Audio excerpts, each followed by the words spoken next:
Hey everybody, what's going on? My name is Terry. Welcome back to the channel. Hope you guys and gals are all doing fantastic out there. Look, it's been a little bit since I made a video. I do apologize, but I've had some stuff going on IRL. So a few days or so ago, Twitch support put out on their official Twitter page that they are enabling the enhanced broadcast beta for everybody. But then they followed up saying that this is only going to happen whenever OBS releases 30.2.0 for public release here. Okay, now there is a release candidate for the newest version of OBS Studio, again 30.2, but I don't know how the public beta for enhanced broadcast is going to work on this, because they didn't say that everybody has access to the new feature if they download this public beta for OBS.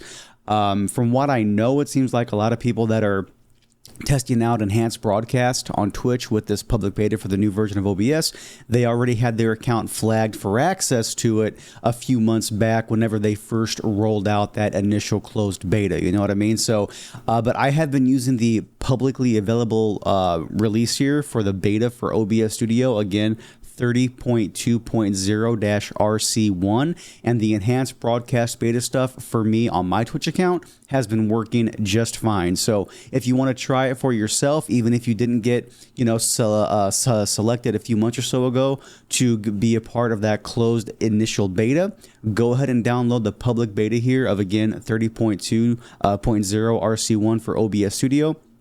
Try it and see if it works for you. Now, in case you want to know how to enable it in this public beta for, again, OBS Studio, all you got to do is this here, okay? You want to go down here to settings, you want to go to stream, you want to go ahead and sign into your Twitch account here. Obviously, you have to do that to stream anyway.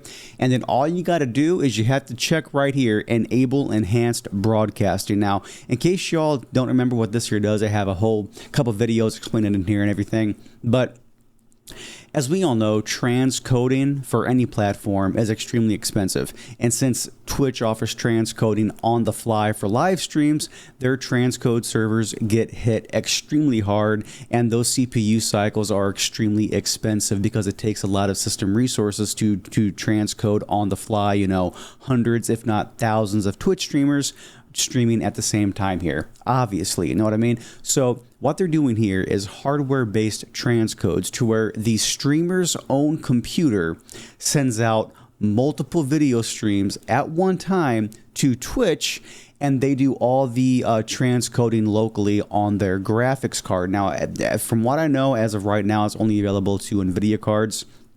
So, you know, all the way back to the GTX 900 series, which goes back, you know, quite a ways. So that's pretty awesome they were able to do that.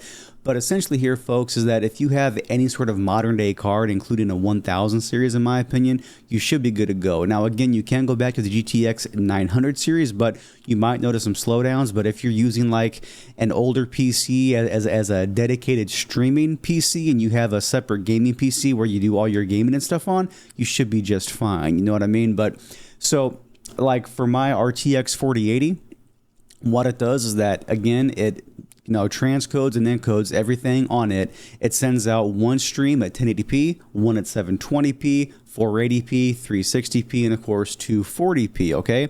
And then what it does is that Twitch, it, you know, sees how fast your internet is, because it's actually really cool the way it's set up. Like it's really, really neat. And by default right now, you send a maximum bitrate to Twitch of around 10,000 kilobits per second, or around 10 megs, right?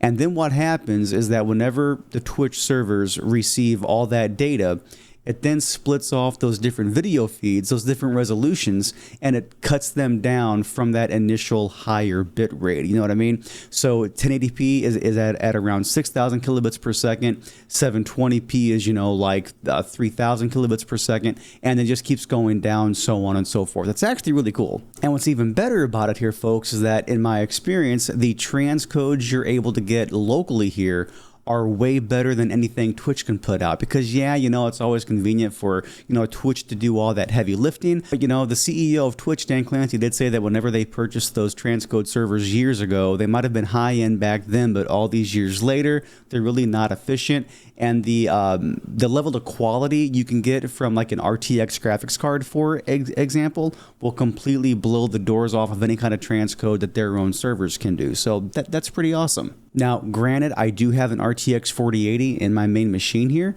but I don't notice any kind of slowdown whatsoever in any game that I might be playing, including Call of Duty. So yeah, again, if you want to download the public beta here of OBS 30.2 RC1, go ahead and check that, enable enhanced broadcasting, see if you have access to it.